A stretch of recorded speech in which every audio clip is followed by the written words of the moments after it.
Where are you going? I leave on Thursday morning. Yeah. I don't blame you for leaving. You shouldn't leave.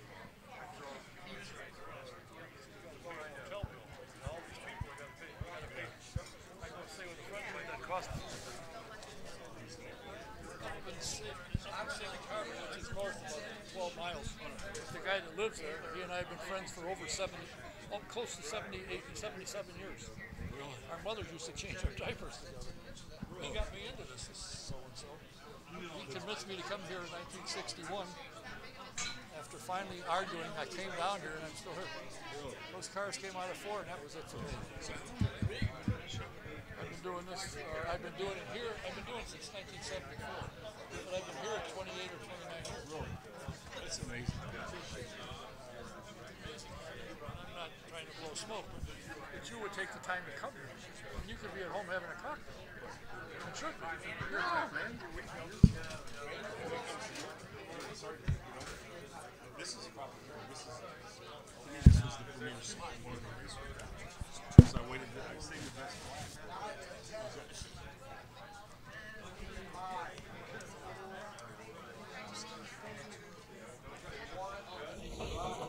Welcome to the AutoSportRadio.com 2019 show. I'm your host, Don Kay. We are live from McGilvery Speedway, 30th and High School in the beautiful town of Speedway, Indiana. Tonight's show is presented by Honda and Honda HPD, the Indianapolis Motor Speedway, NTT IndyCar Series, and the SVRA. A couple of things I want to mention quickly. The Miller Vinatieri racing team had a real good test down at Homestead, and Rubens Barrichello's son ended up third overall, and Jack Jr., Jack Miller's son, Jack, finished 8th overall, and they're in the USF 2000. So that went well. For those of you who know Father Glenn is okay, but he's not good.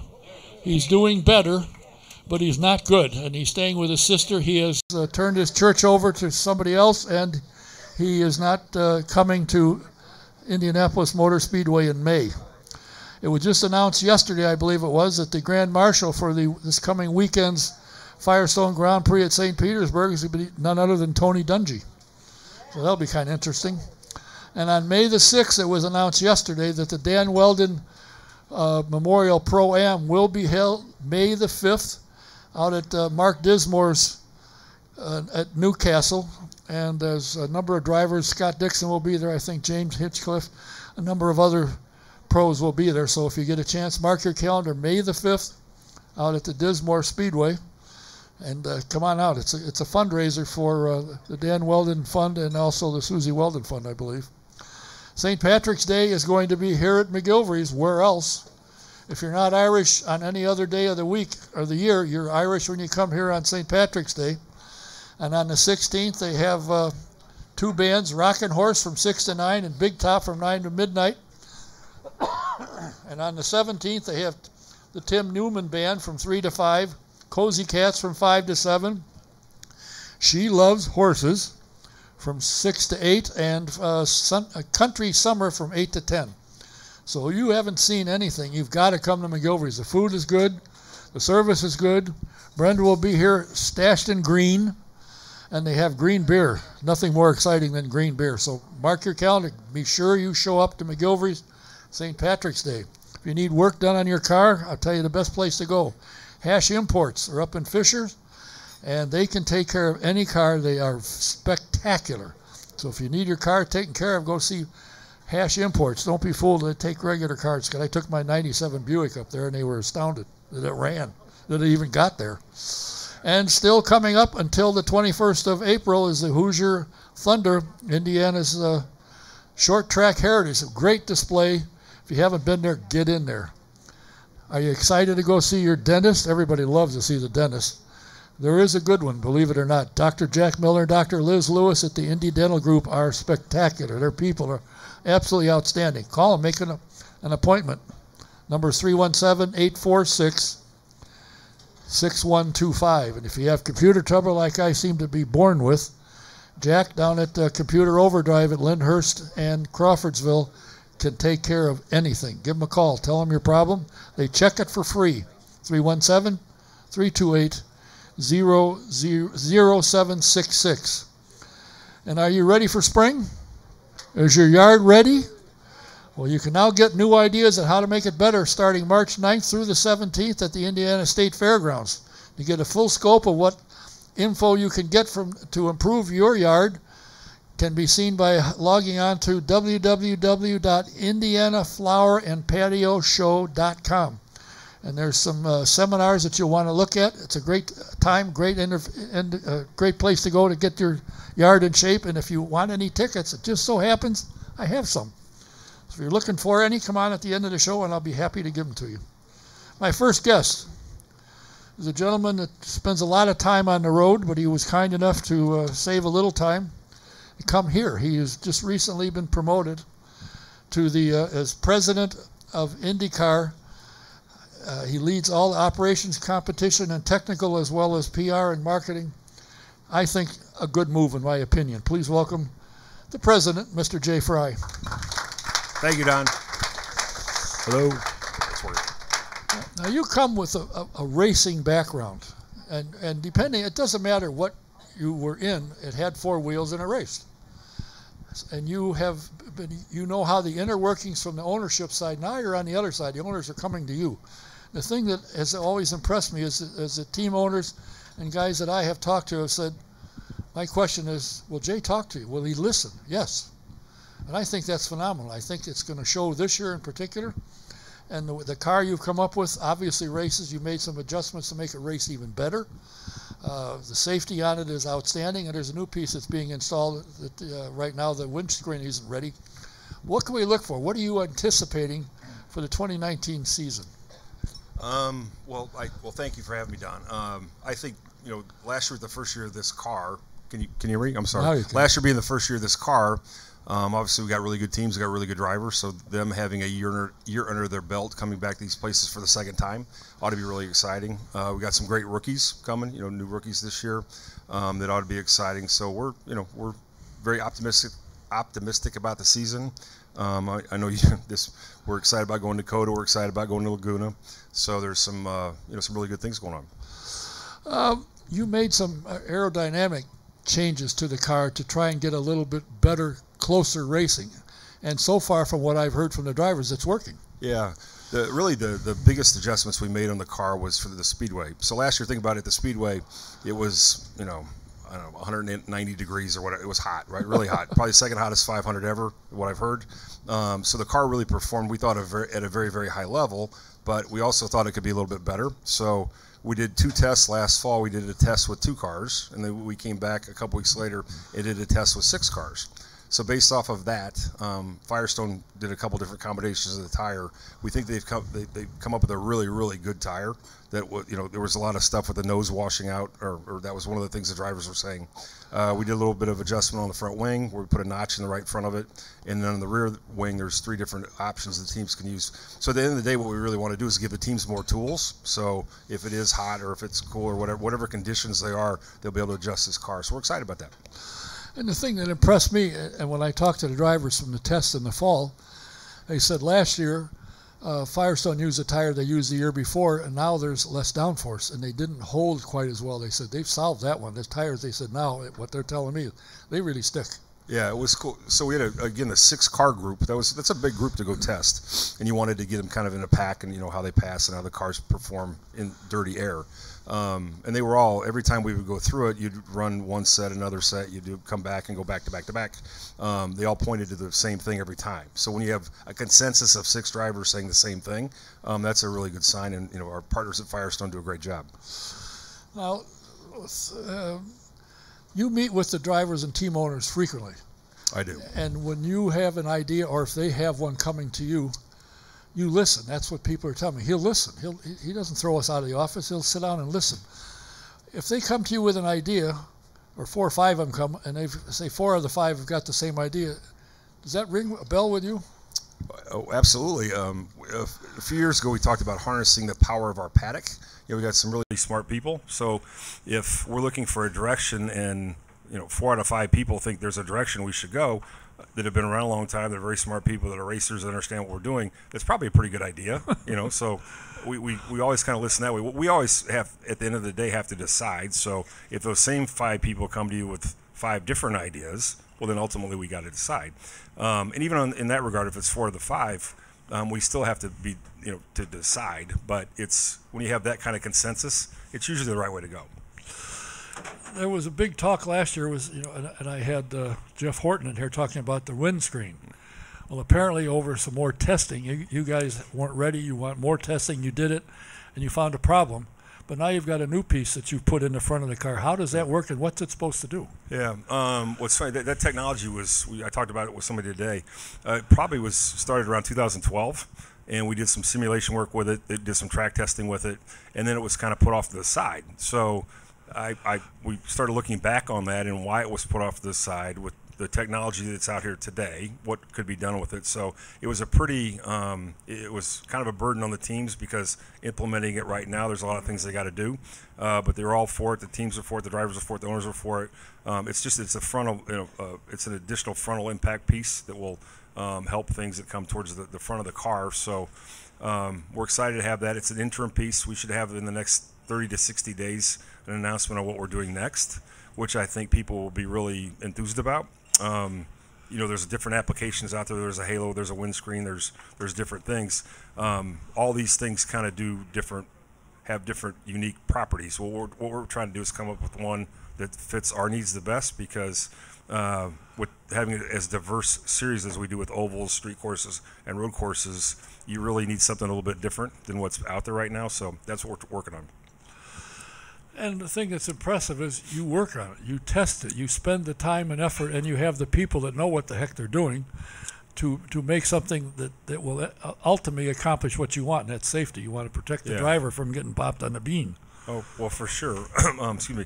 Yeah, if you look at the windscreen, we ran it at Phoenix, and it was fine. We ran it at the Speedway, and everything went fine. At that point, we could have just put it on a car and said it was fine.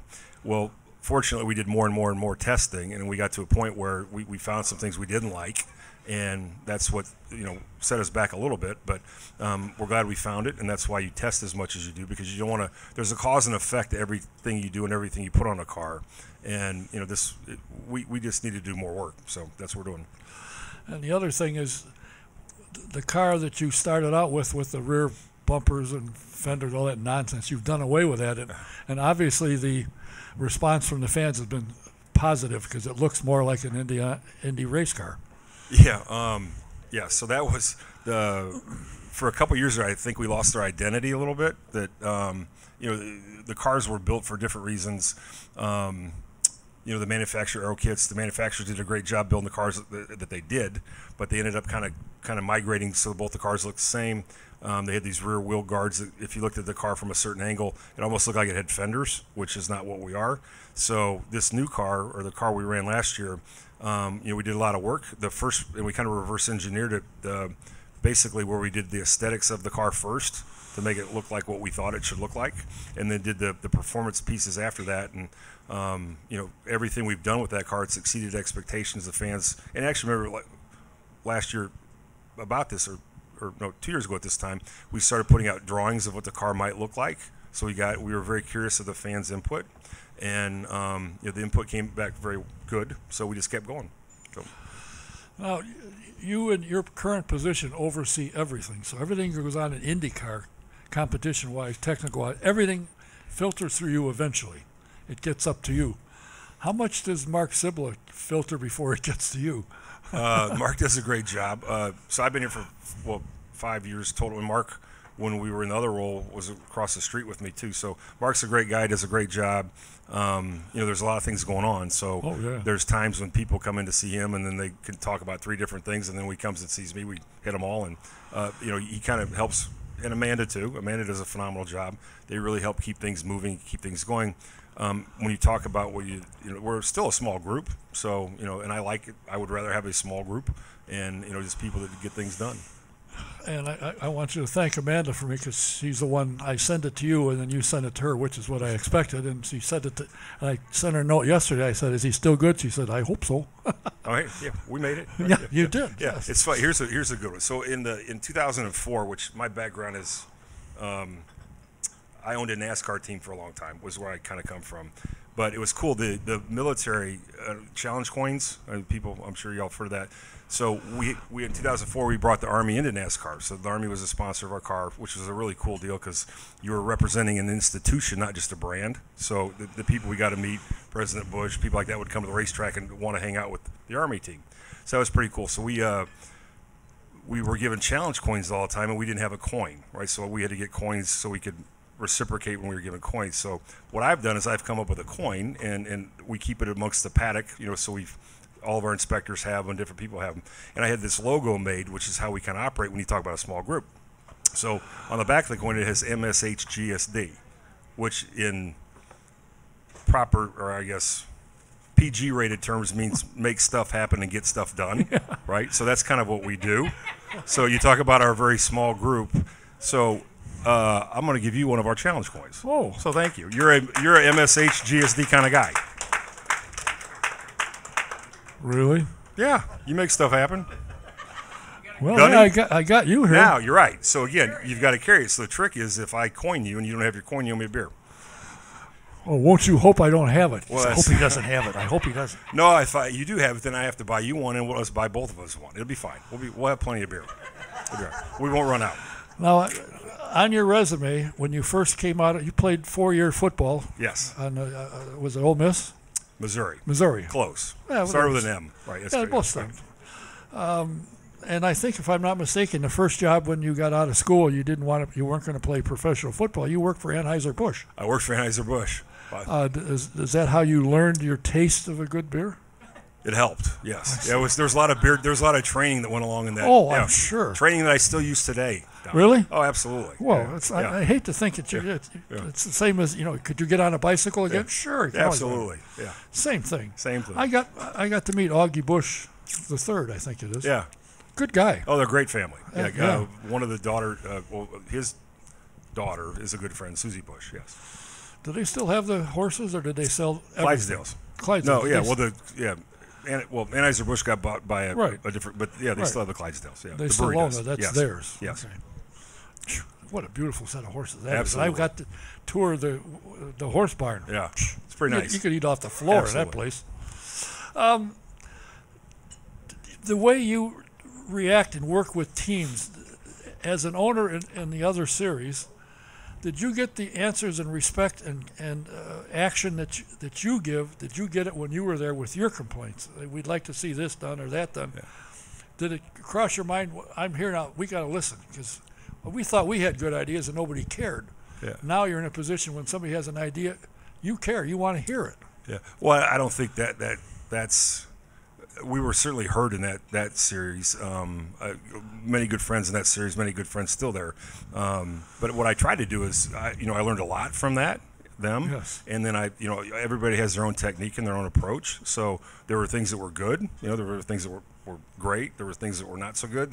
Or bad. So I just tried to take all of that over my 25 years before I got here, and kind of had your own. Everybody's got their own approach how they do it. But again, at the end of the day, it's about, we got a really good paddock. We got great people. 2016, we worked really hard to come up with this 5-year plan. Well, the whole paddock was involved in that.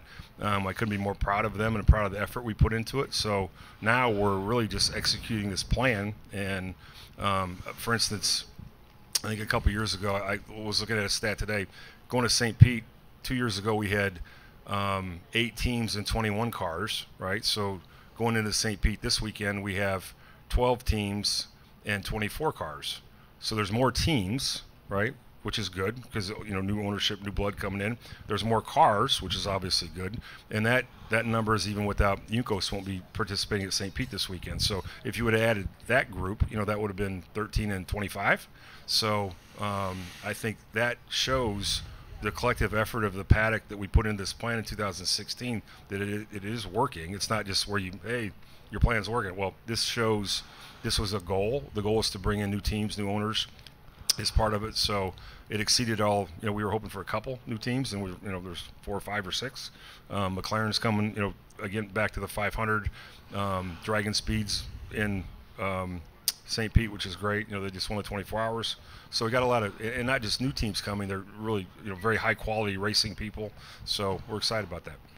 And I think it has to show, because the sponsorship is available, so allowing these guys, they're not all just multimillionaires, say let's throw money at a race car, that the attention is being accepted. Hey, this is something you get into. The networking is good. The audience is good. And now you're going to network television. I think 8 of the 17 races are on network, which is really good. Yeah, that's really good. So last year we had 5, so going to 8 is obviously better. 8's better than 5. Right, so good math, right? So that's good. So that's good. And again, we talk about this plan a lot, this 5-year plan, and sometimes I think we talk about it too much. But in that plan helped come up with an economic structure. Obviously racing is expensive, but the way we come up with the plan, we've made it where it's more economical over a period of time.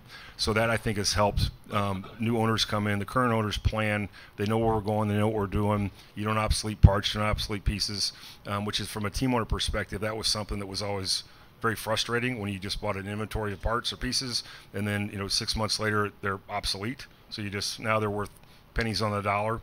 Which is not good business. So we try to make sure we don't obsolete parts or pieces, and we just stick to the plan.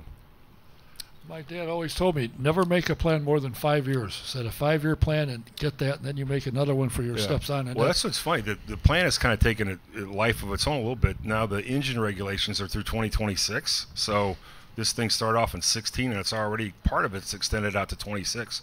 So I guess that's a good thing. So, the new motor that'll come out in 20, or new engine will come out in 21, is a 2.4 liter twin turbo V6 that'll have about 100 more horsepower right out of the box. So what we're trying to do is go, less downforce, more horsepower, louder, fast and loud. Here we come. That's what we do. That's how we're authentic, and go get them. And the thing that's impressive is, over the years, I've been coming here since 1960. And the drivers always want to control the car. Up until last year, they couldn't. Now they have to drive the car. I haven't heard somebody get off the gas in the Speedway in 30 years. Yeah. Now they got to get out of the gas a little bit. Other tracks, you can hear them get out of the gas. They got to use brakes. They didn't have to do that because the car's stuck and downforce and off they went.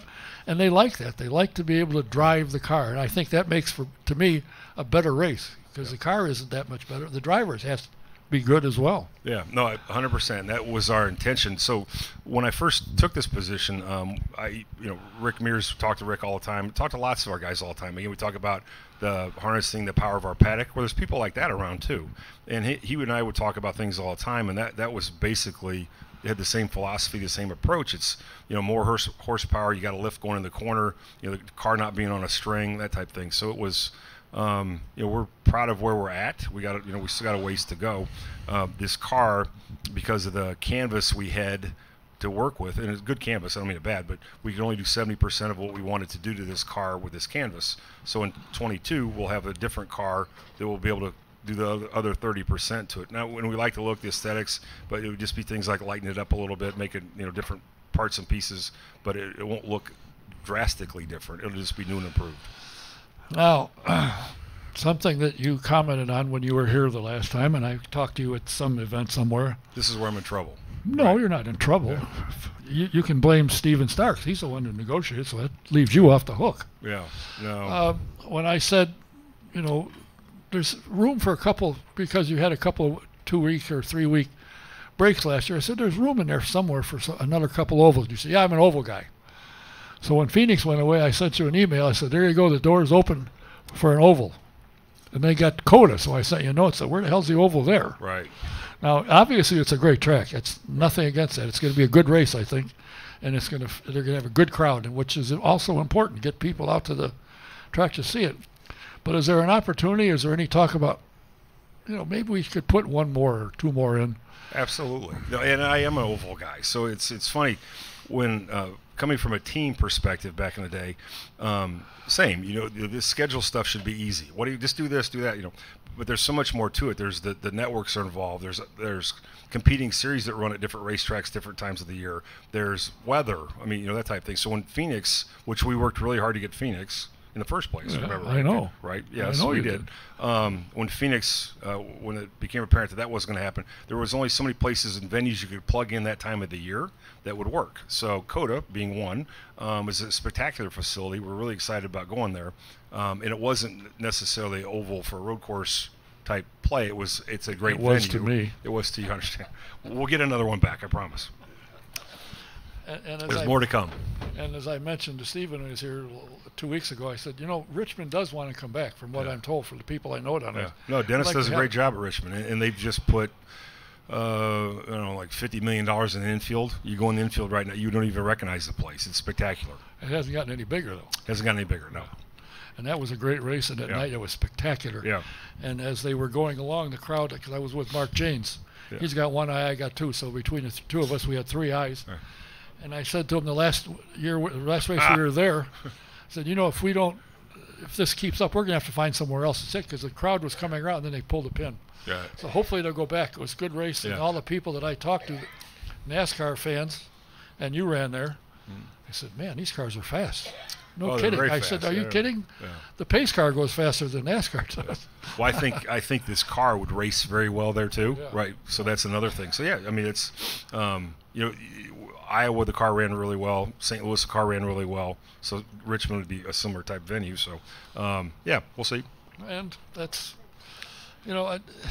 it's amazing to me, because so many people have said, well, look, they're not going to do that. Teams aren't going to come. Oh, yes, I think they will. Why? Because the audience is building. Television is building. Now you got a network package. I understand from what the last I heard, there's going to be at least 40 cars this year at the Speedway. If not, maybe one or two more. I think that would be great. I think that's pretty aggressive, probably. There's some limitations on, hopefully we get to 37, 38 this year, right? So again, last year we were 35, and you just want to see the trajectory going the right way. There are some limitations on, obviously, engine programs and things like that that teams would have to sort out. So, but if we can, again, last year having 35, this year if we have 37, 38, I mean, again, the correct direction. Yeah, correct direction, yes.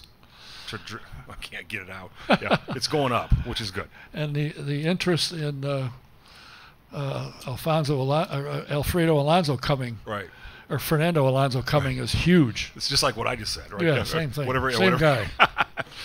And the thing that I think is also impressive is the number of drivers that are coming this year from Formula One. I mean, they weren't front runners, but they were competitive. They were good.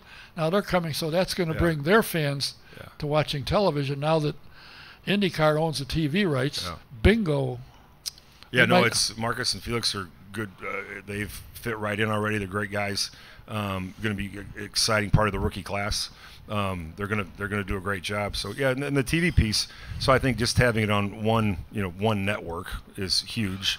They've already been doing a lot of promotion. Oh Lord, you've seen have they ever? Yeah, during the football playoffs, hockey, that type of thing. So great people to work with. We're excited to have them, and I think knowing that it's on just two channels, right? It's either on NBC or NBC Sports, is very helpful. And I know what they want to do for the 500 is going to be a big deal. So it's great. Yeah, they're going to have a lot of time, a lot of air time, and that gold package is good for those who can't go to the race or have time off, like some of us. Some of us do. Don't have to go to a job. You can watch, but you can also listen. I hope that will grow and be well worth it, because that's it's a way to watch. And I was disappointed that Mark and the Viking aren't going to be on the thing. They'll be on whatever they normally were, Sirius XM and whatever it is. Got it. And Stephen said the broadcast team will be there. I don't know what that means. Paul Tracy, I guess. Got it, Townsend Bill, I don't know. Yeah. I like Paul. I think he reminds me of Bobby. What's the problem? That's what I used to do. Right. I mean, it's not illegal, but good going. Are you ready for the season? Do you feel that the staff and the IndyCar team is ready to go? Oh, absolutely. Yeah. Yeah. No, we've got another year in our belt with this car. We've made a few adjustments throughout the course of the off season, but the off season has been very busy, and the busy part of it's been really good things going on. So you don't mind doing what we're doing when there's good momentum, and we get again we got a ways to go, but things feel to be pointing in the right direction. So I think you probably got one of the best PR groups in the business. I think your tech guys know what they're doing. They're doing things the way it should be, not say, well, this works, let's go, and you find out, oops. Yeah. You don't want to, under your command, you don't want to oops. No, we don't want any oops. So no. Yeah. And have you seen the Prime program, Yellow? Yes. Amazon Prime. That's pretty good. It's very good. Oh yeah, yes. And it shows how what the work those is guys going are in. spectacular. Best ever. No question. They have been, and but it was interesting to see how they protect the driver. What they've done. The driver likes to sit low. Well, they figure out a way to get something under to protect him that way. It was a very interesting program. If you get a chance to look at it, just go to, if you're a member of Amazon Prime, just go to Amazon Prime and pull up Yellow. It's an original movie. It's quite good. Yeah. What's amazing, those guys, they practice a lot. I mean, so that stuff, when they get to a car, after an incident, they know exactly what they're doing. They know exactly who's doing what. And again, every now and then you get, a couple new people on the team, throughout the course of the year. So it's amazing what they do and how efficient they are when they do it. And the other thing is the drivers like to open their eyes and they see somebody they know. Absolutely, yes. And they recognize it. So that's huge. Well, speaking of practicing with this AFP device in the front where it's at, sometimes one of the safety guys jumps up on the car and leans up to where the driver is. Well, you have to practice that now because there's something there that wasn't there before. If you know what I'm right? Yeah. So, or you could be in trouble. You could be a soprano. Yeah, you could be right. Yeah. That was the point. Yes. Yes. Okay. Well, that's why they practice. That's a good idea. Yeah. I think you might see a couple of these guys going into a sporting goods store buying gear. Possible. Anyway, I leave tomorrow. When are you going? We go down Thursday morning. I see. They built the track, so you didn't help with that. No, we have people there. Yes. Oh yeah. Okay. Well, I'm looking forward to it. Got a group of people we're meeting down there that several of them haven't been to this event. In fact, they haven't been to an IndyCar event, and I harp, and here they're coming. So I think it's a great event, a great place to be. I look forward to it, and if I get a chance and I sneak through the door at the Paddock Club, I'll say hello. Please do. No, hopefully you'll say hello. Absolutely say hello. You're a coin-carrying member now. Okay, can I flash the coin? Absolutely. In you go. And there's not many people that have that one yet. That one's brand new. I mean, that's this year's model. So there's very few that have that one yet. This year's model? That's this year's model. You got to have a new one every year. It's part of the deal. If I live through next year, can I You'll trade get another this one. in? Absolutely. I better not put it in my pocket. I'll forget about it. No, you got to have it in your pocket. That's the deal. Okay. Right. You're damn right I'll have it. If it saves me from buying a beer, I'll bet you. Absolutely. No, we appreciate you, and we appreciate all you do. Thank you. Listen, I appreciate you taking the time to come here. I think, as I have made very clear, that the choice of putting you in this position was perfect. You understand marketing, you understand sales, you understand PR. I mean, you're the perfect guy for in my opinion, and I'm sure I'm not the only one, because some guy, what's his name, Mark Miles, also thought so, and the board thought so. So. Well, thank you. Great. I appreciate it. Thanks for coming in. Yes, sir. Thank you. Thank you for having me. Jay Fry. Thanks for Thank you, my friend. I appreciate it. My next guest will be coming this way. And by the way, I think I did mention, if anybody is interested in going to the Indiana Flower and Patio Show, I do have tickets. Come up and see me after the program. And also, something new and exciting. Look at this. Look at this. You can polish your car with a Grant King polish rag. They're $4, 3 for $10. Talk to Fluffy over here. She has one or two with her. She might dust your car for you just to show you how well it works. I want to remind you, though, that if you have a car problem, and God forbid you should have that, you got to go see Sam Pierce Chevrolet in Daleville. You'll find out why the best cars are available in the country, and Daleville is certainly in the country. Stop by Sam Pierce Chevrolet. You just take I-69 North, exit 234, go east 1 mile, and you won't miss him. He's there. And one thing about it, he doesn't stand behind you when he sells you a car. He stands alongside you. So stop by and see him. Sam Pierce Chevrolet in Daleville. Stitches 2 on Gasoline Alley. Do you need anything embroidered? Anything. A shoes, hat, jacket, shirt, shorts, doesn't matter. Call Fran at Stitches 2. Her number is 317-271-3444. And if you are a vintage car fan, and by the way, the vintage race in Sebring this weekend, the event was phenomenal. They had the biggest crowd they've had of spectators. So if you get a chance and there's one coming in your area, in fact, the next one will be the Road Atlanta Grand Prix, March 28th to the 31st at Road Atlanta in Brazelton, Georgia. So keep that in mind. March 28th to the 31st, SVRA will be in Atlanta. And if you are a vintage fan, you got to go to svra.com and subscribe to the Vintage Racing Quarterly. You'll find drivers that you thought were on the bricks, like John Martin. They're not. They're racing. So if you're interested in seeing these cars, the old cars from the days, go down there and see them. And I guarantee if you see John somewhere and you want to talk to him, he'd be more than happy to talk to you, tell you the story. And, of course, Bill and Steph Throckmorton have the Grand King Race Shop, and they have a limousine. I have been in it once. It is shiny and ready to go. If you got a group, 6 to 8 people, and you'd like to tour some race shops, give them a call. They take you for a ride. They'll pick you up in one place and drop you back to the same place. Take you on a tour in race shops. You can give them a call, find out about it. Number is 317-820-3595, or you can call Bill on his cell. He loves that. 317-371-0290. Give him a call. Is it time for insurance for your home, your car, your commercial building? Do what I did. Call Mike Pardee at VP Insurance. They're located at 5004 West 16th Street. Have them give you a quote. You might be surprised. Better coverage for less money. Most people have said I was kidding, and now they're clients. Give Mike a call. The number is 317-248-0070. VP Insurance and Speedway. If you haven't joined the Indy Racing or the IndyCar Nation, IndyCar Nation, do so. Go to IndyCar.com and sign up and join it. You get a lot of good perks. Interesting things can happen. A lot of stuff you can do as a member. So sign up now. Now, my next guest is a young lady that I invited, and strangely enough, she said sure, which surprised me.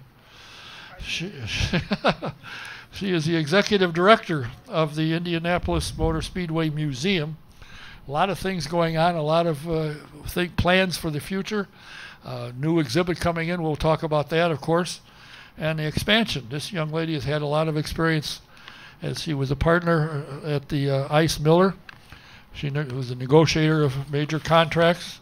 She worked for non-profits, and she was a director of philanthropy. So she's got her head on her shoulders. She's an attorney, but one of the few attorneys that I know when she talks, she isn't woofing me. So please welcome the executive director of the Indianapolis Motor Speedway Museum, Ms. Betsy Smith. Thank you, Don. I can't believe you don't have something going on, because usually it's on Tuesday. How did this happen? How did this Tuesday slip through? We both got lucky tonight. Oh, really? Oh, wow. I'm for that. How did they call you? Did the museum call you and say, hey, would you be interested? Or yes, was there a job? Actually. Really? Yes. Actually. Really? Yeah. I got the position through a connection that I had from my practice of law, from a client of mine that dated back quite a few years, was on the board of the foundation, and I think they were looking to expand the staffing of the museum and start to take it in new directions, and decided they needed some additional expertise or background or energy and time. And so he thought I might be somebody who would have some of the skill set that they would need, and gave me a call. And I look at your appointment to that position like Mark Miles. I mean, when he came in, people said, what in the world does he know about racing? He doesn't have to. He knows how to put the right people, once he sees the scope, put the right people in the right place, and it seems to me that's what you've done. That's what we're trying to do, yes. I'm not an intuitive selection for the position on a variety of factors. I do have a background in undergrad in history and social studies teaching. I did actually work in a museum in college and spent a summer after high school in a museum. So I do have that connection, but I spent many years in between practicing law and fundraising, so not related to the museum. What prompted you to get a law degree? I liked research and writing, and I like to argue. I don't. Just ask my husband. It seemed like a good fit at the time, and I think it was. I practiced for about 16 years, so have no regrets, and still use my legal skills. I think we do a lot of contract negotiation and whatnot. So that's what I figured would work well for you in that position, having had the background in law, because you don't just say, well, let's do this, and and somebody said, wait a minute, you just wrecked my car. Oh, so there's a lot of things behind the scenes that you don't really think about. You walk in and you say, wow, isn't that neat? You don't know what it took to get it there. Right. Now, speaking of that, on the 21st, when the short track cars leave, there's some guy that, I don't know, he won this race, and they're making a big deal about it, and they're going to have an exhibit of many of his vehicles. Who might that be? I don't know. Does anybody have a guess here who that might be, given what year it is and what may have happened 50 years ago? I was here 50 years ago. I was too. Not here. But I was here. I was I live. mean, yeah, at the race. Yes, we are really excited about our upcoming, the name, I'm going to get the name right here. The name of the exhibit is Mario Andretti, Icon, presented by Shell V-Power Nitro, or Nitra. So we're really excited about that. It's going to be a special exhibit. I think we're going to have somewhere between 20 and 22 cars representing his driving career, going all different series, so Formula One and beyond. So it's going to be a lot of fun. And he's already been here a couple of times. I'm trying to corral him. I asked him a question when they made the announcement and unveiled the bronze badge with his likeness on and so forth, and I asked him a question. He really liked it. He thought my question was brilliant. It was by accident, I can assure you, if it was anything brilliant. Somehow I doubt that. But, no, we're excited. We've been interviewing him as well as his contemporary competitors and others. So there'll be an audio part of the exhibit that will have their voices incorporated into the exhibit. Did you talk to Eldon? Because he raced against him a lot. I'm not in charge of that, so I don't know who all they've talked with. But I think A.J. Foyt. Who? Oh, yeah. Yeah. Him. Him. Bobby Unser, Parnelli Jones, Penske, Roger Penske. Oh, I've heard of him, yeah. Yeah. So He had a pretty good exhibit of his career. we did, and we're very fortunate. We're going to have a special mini exhibit starting in early April. I don't have a date quite yet, but as you all know, Team Penske kind of swept all the races at Indianapolis last year. So we'll have the 500 winning car, which was also the Indy Grand Prix car. We'll have the Brickyard 400 winning car. We'll have their first rookie car there, their first win, which the museum owns, and the 500th winning car.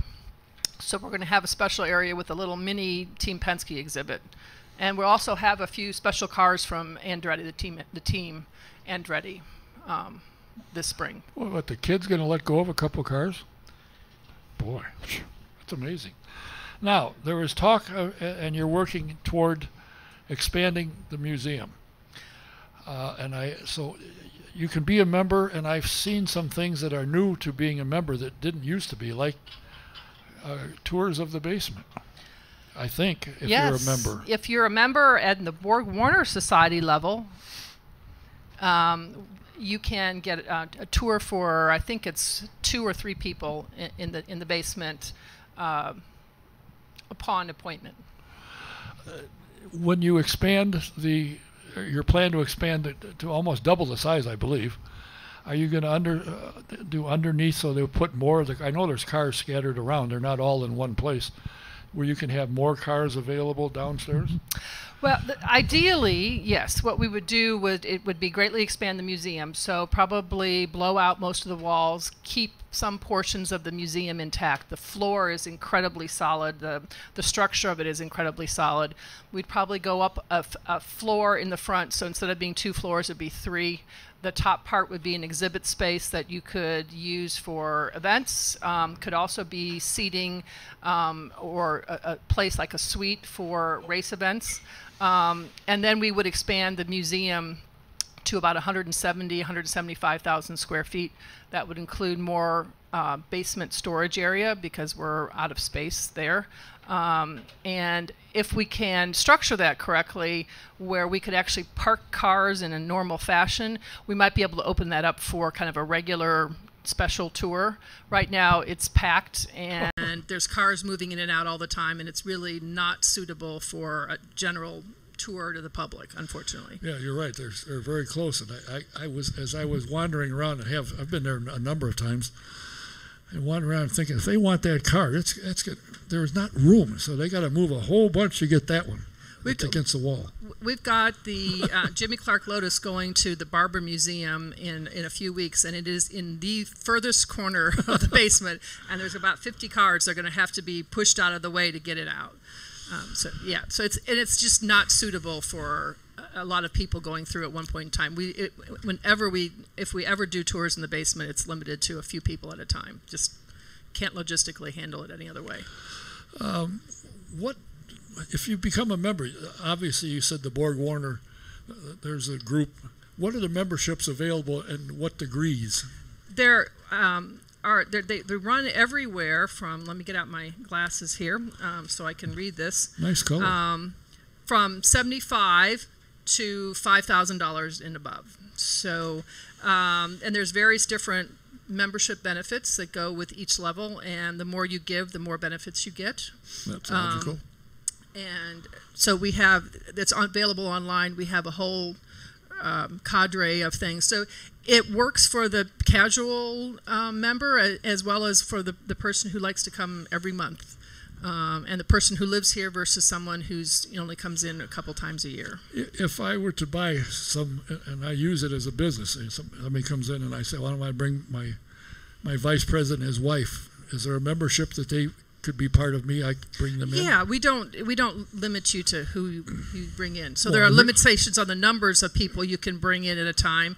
But for example, if you want to give it the $1,000 level, it's admission for 8. So you can bring in 7 other people with you at any time free of charge.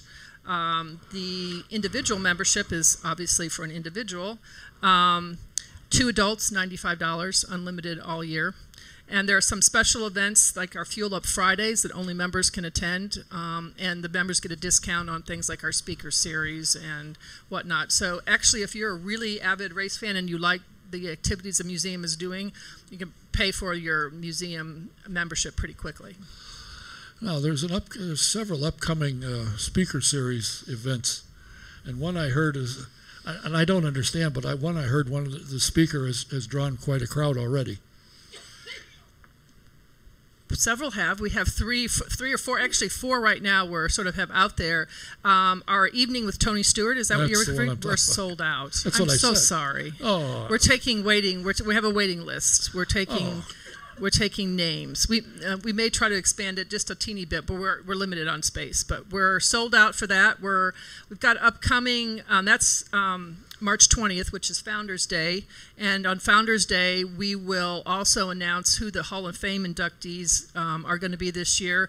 And we have special prizes that we give out during the day so that you can still register for. On April 9th, we have the USAC Stars.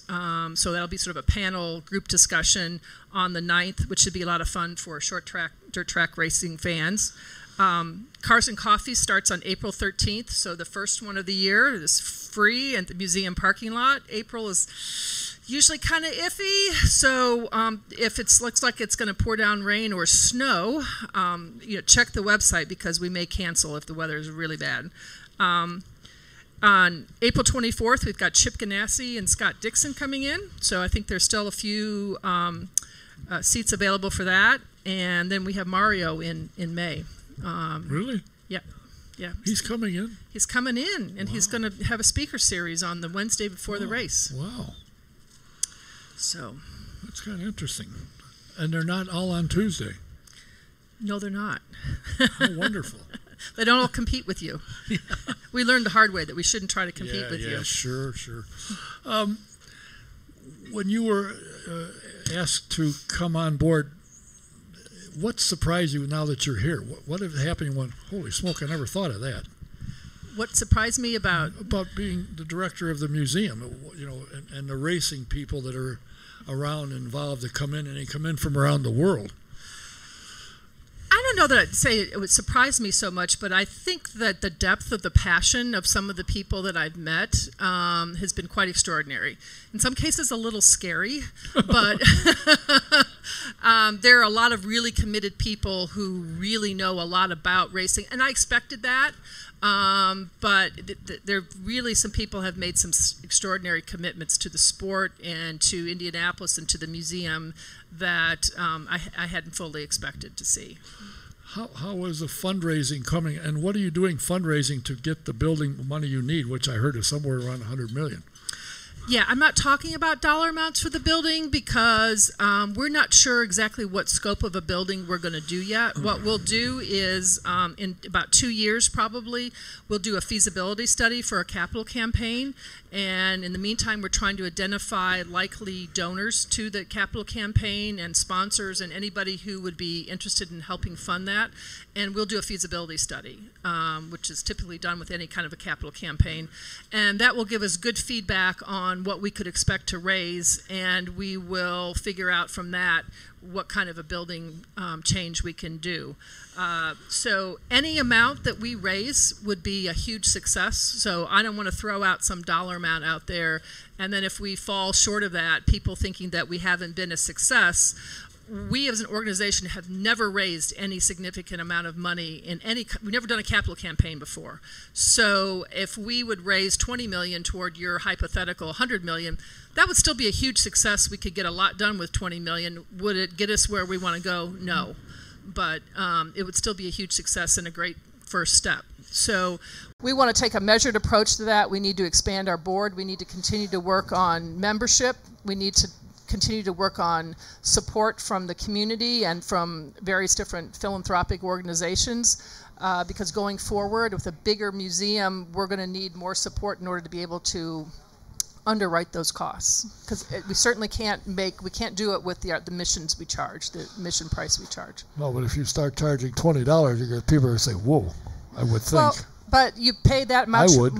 way more with many other museums and venues here in town, but you also probably could spend the whole day there and spend time there. So, which we can't do in our museum right now. You can do that. You can spend quite a few hours if you take the tours and then go visit the museum. But yeah, we're not proposing to raise the rate right now to $20 an hour. No, but if you or put $20 a visit, I mean. But if you put a bar in there.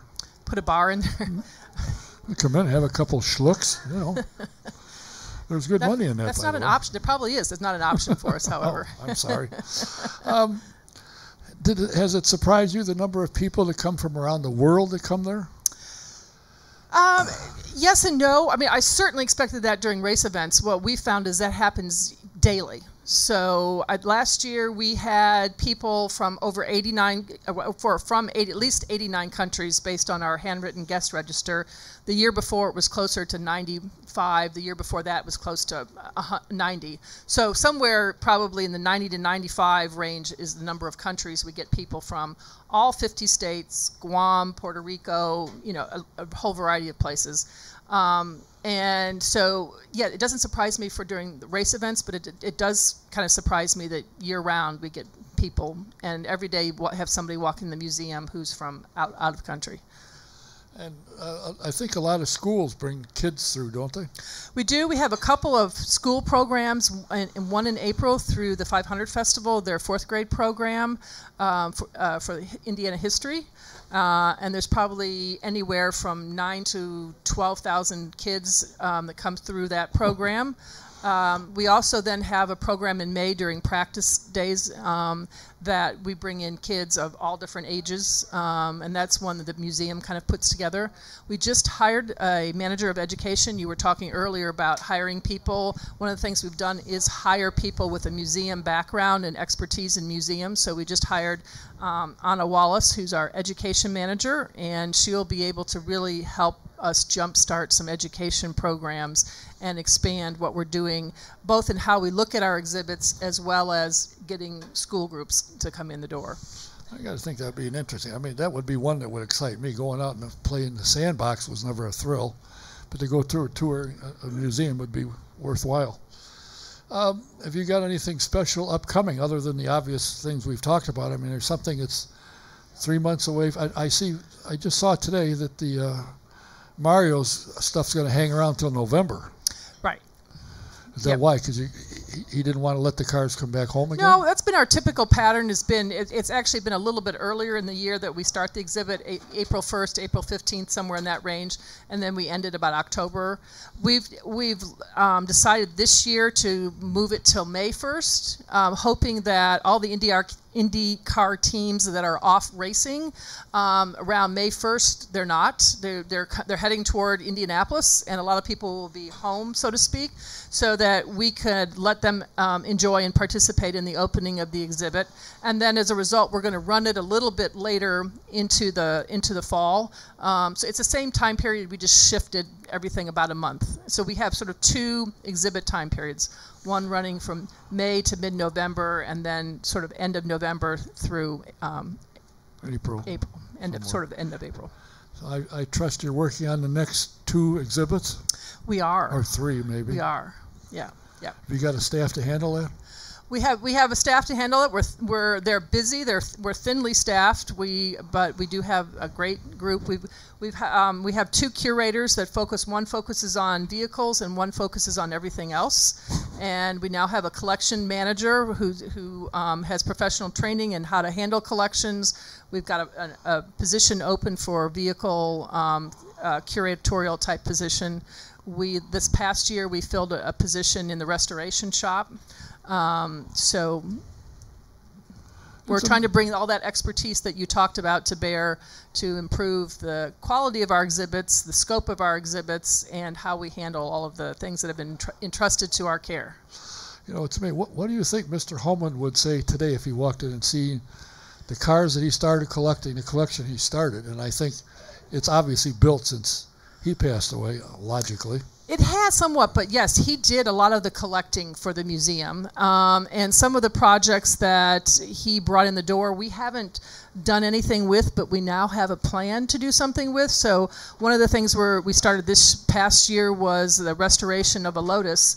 It was probably our easiest restoration project and the cheapest. But we've got 3 more of those restorations in line, and he was involved probably in at least 2 of the 3.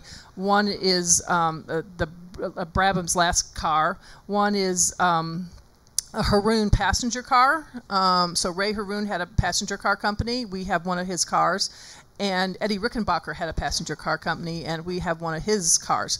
So those are kind of the 4 cars out of our collection that need restoration that we're targeting. The passenger cars are in the worst shape. The 2 race cars are in the best shape of the 4. Well, if they haven't had a wall, they probably should be, yeah.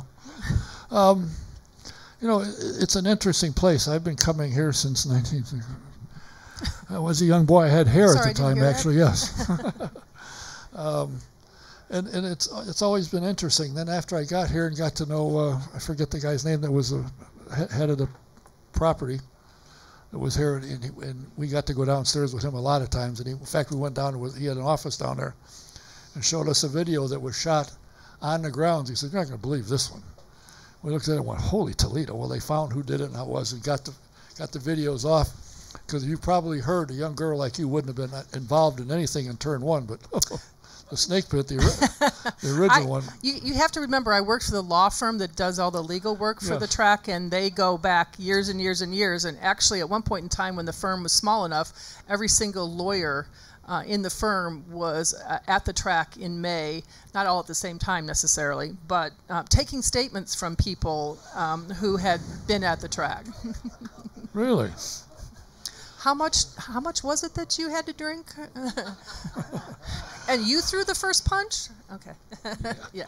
There was a little ruckusing going on. I'll guarantee just a little. you that. That's what I understand. Fact, I've heard some good stories. I had photographers pass, and I go down to turn 1. And when I come back from May, I come back home and I get the slides. It was back when they had slides. And I'd invite all our friends over. Slides. Wow. Remember those? Slides? Yes. I had thousands of them. And I start showing the slides. I said, what the hell? I thought you went to watch the cars. Well, when they weren't running. Well, you Really? mentioned slides. That's one thing that the museum has and that we're working on is we have probably 40,000 slides that were given to us or purchased at one point in time, and we're in the process of reviewing those and digitizing them. We also have about 7,500 reels of film, over 2 million feet of film that's out in LA being evaluated. Some of it is not in good shape. And it's going to be destroyed, but we're taking the rest of it, and we now have it in really good, solid film storage. It has to be really cold and really dry, and then we'll start to digitize it. We've already had, I think, 4 or 5 pieces of it digitized because someone's doing a documentary on a driver, and they wanted that film. So we said, you can use the film if you pay for the digitization of it. So they paid for the digitization of it, and we now have the film that we can use. Good. If I come to your office, will you show it to me? I don't have it myself. I know. So, yeah. I didn't figure you would. we do have a copy saved of it, but I can put you in touch with the person who's got it. You know, it's interesting to me, the changes that have gone on there, and I think for the positive. You have this young lady at the desk when you come in, this blonde with a big smile always, Marty. And if you need anything, you see her. She'll take care of it. Marty will take care of you. Yes, she's great. And if you want a tour, you got to argue with Mike. Because trying to get him in action, he likes to rest. He's retired from Kroger. I understand the poor He's guy. very innovative and has actually been moving our tour program forward quite a bit and coming up with new ideas and new ways to get around restrictions on use of the track while other people are renting it. I understand there's now golf cart tours. We do. We tried that a couple years ago very briefly, and then we reinstated it last year. So we bought a golf cart, 6-passenger golf cart, which it was green, so with a little bit of applique onto a little bit of plastic on it, it now looks like Jimmy Clark's race car. And we just bought a 4-seater that may be painted to look like another race car at some point. So those are 2-hour tours that if you have a small group or just people who want a more in-depth tour, they can take a tour at the track. It's amazing what's going on there. It's a fun place. If you haven't been there, trust me, you need to go. It's great. Thank you. The car shows and the displays are phenomenal. The cars are well taken care of. And it's amazing to me how clean they are, as many as are stuffed in that basement. Good grief. And it's amazing also, like you said, you're getting out a Clark car that's so far back it's going to have to almost empty the place to get it, but they show up at various events around the country. It's amazing. We do. We have one at Amelia Island this coming weekend. We may be sending something to Goodwood. I don't know if we know that yet, Goodwood in England. And we do try to get the cars out and so people can see them. And sometimes we're loaning a number to the Gilmore Museum in Michigan, and we're loaning some to Art Museum in Phoenix. And so it's nice to get the cars out and get them exposed to a wide variety of audiences. I have to get up sometime to see Jim Gilmore's. He was quite a guy. And he would, of all the people that have partnered with A.J. Foyt, that was the last one most people, and it lasted quite a while. Jim was a good guy. Interesting man, to say the least. I appreciate you taking Tuesday out and coming over here. I hope you didn't have anybody yell at you because you are leaving home again. I did not, but I have a little present for you, too. Oh, boy. This is a little lapel pin to go with your very sharp shirt. Where did you get that? That is a really sharp. I don't know where you might have gotten that, but great taste in shirts. I'm not sure if I don't know if anybody asked you if I could have it, but somehow it came to my attention. And then you can also, you can put this on your car. You could put it on your forehead, too, but I think it would look better on your car. And what will this do for me with it on my car? It will help us. You will be helping us promote the museum. What it does for you, I don't know. Other than make you feel good about everything that you're doing for us, which I really appreciate. I try and mention your things every week if I can. Oh yeah, where did you? That's your plate. So everybody, this is the new plate. So if you sign up or renew your plate, this is what it's going to look like. Used to have the wing and wheel and say Hall of Fame Museum on it. Since we changed our name and we rebranded, it took us a little while to get into the line with the Bureau of Motor Vehicles. But this is what the new plates or your renewed plates are going to look like. So we like them. I hope you all do too. Do you get it? You get a little piece of the sale. The great thing about this is that you have to pay $40 to get this plate. We get $25 of that. And if you check the box on your form and let us know who you are, we send you a ticket to the museum, and we thank you. There are a number of people who have not let us know who they are, and so we can't thank them, but we do really appreciate it. And it's a great way to show support for the Speedway, the museum, and have a pretty cool image on your car, and we really do appreciate it. Thank you for bringing it in. I think I'll put that up for bid, all the money. Anybody who wants to bid on a plate, we'll give you all the money. I think you got somebody back here who probably wants their plate back. You probably whoop me to death, and I can't handle that. Thank you. And if anybody wants any lists of activities that we've got going on, I brought some extras so you know what kinds of and you brought membership. I brought membership. I brought anything anybody might want. Leave some, pass them around. If you want some, they'll be up here. And if you want cards on the hash imports, I got cards up here for you. And there's also still a brochure, a little pamphlet on Gateway, what's going on, what will be going on. It's up there if you want to get it. That and the general manager and executive vice president Gateway will be here next month, so we'll get to talk to him again. He's a good guy to talk with. That'll be fun. Chris Blair is great. Yeah. Well, thank you, Don. I appreciate it. Thank you for coming. I really appreciate it and enjoyed your visit as always. Same here. And you didn't litigate me. I told you I wasn't a litigator. Oh, okay. I might negotiate really hard for you over how much you're going to pay me to be here, but that's the other problem. Yeah. But thank you for all you do for us. I appreciate it. Betsy Smith, the executive director of the Indianapolis Motor Speedway Museum.